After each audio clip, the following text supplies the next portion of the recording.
Okay guys, so this is going to be trigonometric ratios and right triangles. So if you've been exposed to trig before in your geometry class and algebra classes, it's probably been with right triangles and their trig ratios. The way I teach it is a little saying. So, ka, toa. Okay, so sine is opposite over hypotenuse, cosine's adjacent over hypotenuse, and tangent's opposite over adjacent. Now, if you want the reciprocals, okay, cosecant is hypotenuse over opposite, secant is hypotenuse over adjacent, and cotangent's going to be adjacent over opposite. So that's how we remember our basic trig ratios. Now, in these examples, we're going to be dealing with right triangles, so we need to make sure we know how to do Pythagorean theorem. Okay, so Pythagorean theorem is a squared plus b squared is equal to c squared. If you didn't know that already. Or leg squared plus another leg squared is equal to the hypotenuse squared. Now remember that the hypotenuse is always opposite the right angle. Okay, in these example problems, it's also important that you, so let's say that this is theta, you know how to correctly label your triangle. So the opposite is going to be the side that's opposite of the angle. The adjacent is going to be alongside the angle.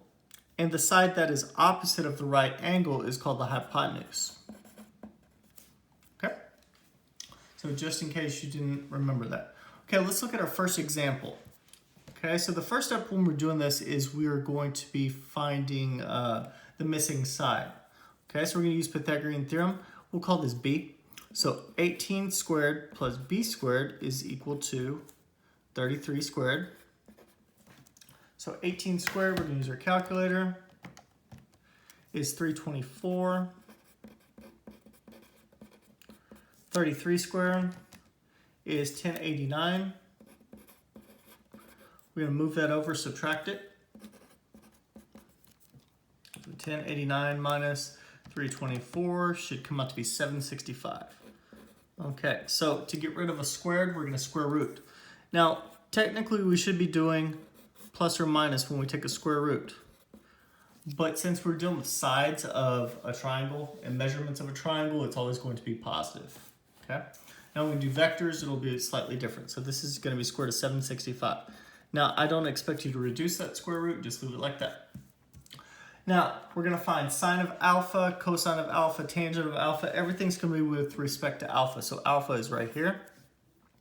So sine is going to be opposite over hypotenuse. So this is going to be your opposite, this is your adjacent, and this is your hypotenuse. So sine is opposite over hypotenuse, so it's 18 over 33. Cosine is adjacent over hypotenuse, so it's square root of 765 over 33.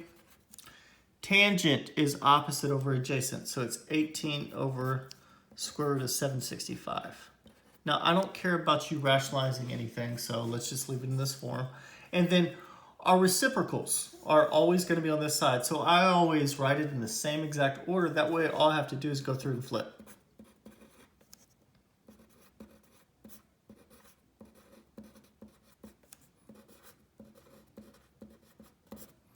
And that's our answer. Okay, our next example problem. So we got 11 and 12. So we're going to do Pythagorean theorem to find our third side. So 11 squared plus 12 squared is equal to c squared. So it's leg squared plus leg squared plus leg squared. So 11 squared is 121. 12 squared is 144. It's 263. Okay, and to solve for that, we're going to square root both sides. And we're not going to deal with the plus or minus because we're dealing with a right triangle and actual measurements. Okay, so this is square root of 263. Now, in all these ratios, I'm dealing with the angle beta. Okay, so our Greek letter beta looks like a B. Okay, so it's this angle right here. Okay, so this is going to be my opposite. This is my adjacent, and this is my hypotenuse. So sine is going to be opposite over hypotenuse, so it's 12 over square root of 263. Cosine is going to be adjacent over hypotenuse, so it's 11 over square root of 263. And your tangent's opposite over adjacent, so it's 12 over 11.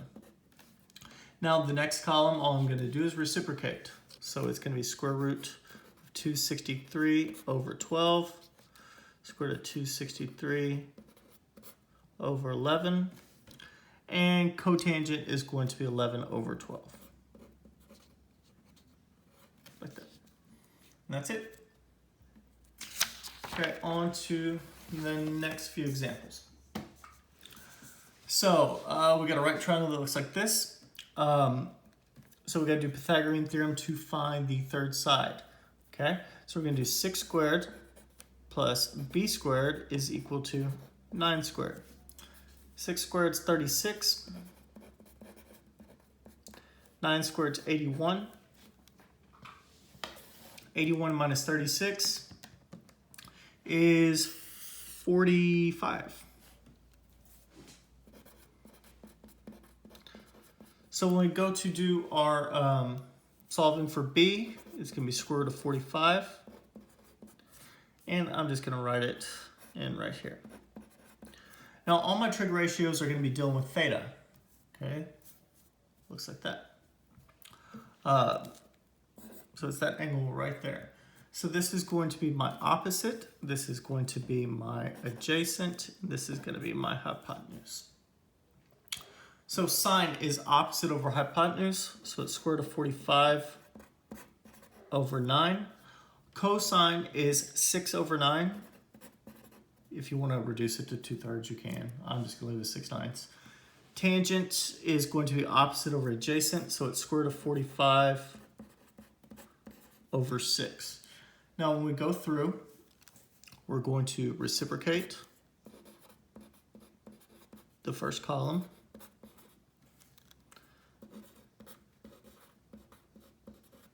And that's it. Okay, last example problem.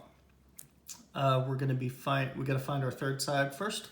So we're going to be looking for the hypotenuse. So it's 6 squared plus 3 squared is equal to c squared. 36 plus 9 is equal to c squared. So c comes out to be, c squared comes out to be, oh, sorry, I'm getting ahead of myself.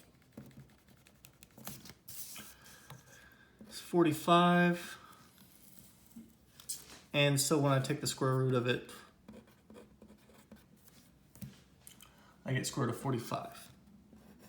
Okay, so your hypotenuse is always opposite of the right angle. So we're dealing with alpha, that angle right there. So this is going to be your opposite, your adjacent, and your hypotenuse down there. Okay, so sine is going to be opposite over hypotenuse, so it's 3 over square root of 45. Cosine is going to be 6 over square root of 45. Tangent is going to be 3 over 6, also known as 1/2. You can leave it as 3/6 if you want to. Cotangent is going to be 6 over 3. Square root of 45 over 6. And square root of 45 over 3. Now, hopefully this makes sense. As a slight review, I know y'all probably haven't seen cosecant, secant, or cotangent with these reciprocals. I always teach it at once no matter what class you're in, so that way you've seen it in geometry and pre-cal. So don't worry about simplifying. Make sure you pay attention to what angle you're looking at, okay?